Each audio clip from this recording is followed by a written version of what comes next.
শুভেচ্ছা। আওয়ামী লীগের সাবেক ৬ এমপির উপর নির্যাতন তদন্তে আসছে আন্তর্জাতিক সংসদীয় সংস্থা। বাংলাদেশের বর্তমান রাজনৈতিক পরিস্থিতিতে এবার বিশ্বমঞ্চে বড় ধাক্কা। আওয়ামী লীগের সাবেক ৬ সংসদ সদস্যের উপর চরম নির্যাতন এবং গুরুতর মানবাধিকার লঙ্ঘনের প্রমাণ পেয়েছে আন্তর্জাতিক সংসদীয় সংস্থা ইন্টার পার্লামেন্টারি ইউনিয়ন বা IPU।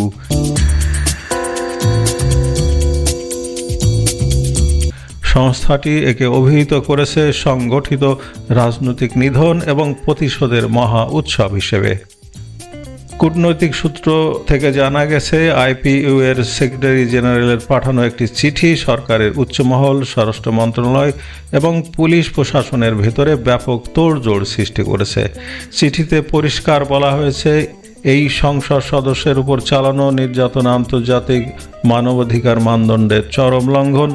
যে ৬ জন সাবেক এমপির মানবাধিকার পরিস্থিতি নিয়ে সংস্থাটি তীব্র উদ্বেগ জানিয়েছে তারা হলেন ডক্টর দীপুমণি, আসাদুজ্জামান নূর, সাবের হোসেন চৌধুরী, আবম ফজলে করিম চৌধুরী, ইঞ্জিনিয়ার মোশাররফ হোসেন এবং মোহাম্মদ ফারুক খান। পরিস্থিতি কতটা স্পর্শকাতর তা বোঝা যায় IPU এর পরবর্তী পদক্ষেপে। কেবল চিঠি পাঠিয়েই শান্ত থাকেনি এই বৈশ্বিক সংস্থা। ঘটনার সরজমিনে তদন্ত এবং প্রকৃত অবস্থা যাচাইয়ের জন্য IPU এর একটি উচ্চ পর্যায়ের প্রতিনিধি দল খুব দ্রুততম সময়ে বাংলাদেশ সফরে আসার আনুষ্ঠানিক ইচ্ছা প্রকাশ করেছে। তারা সরাসরি বন্দী সাবেক এমপি ও তাদের পরিবারগুলোর সাথে কথা বলতে চায়।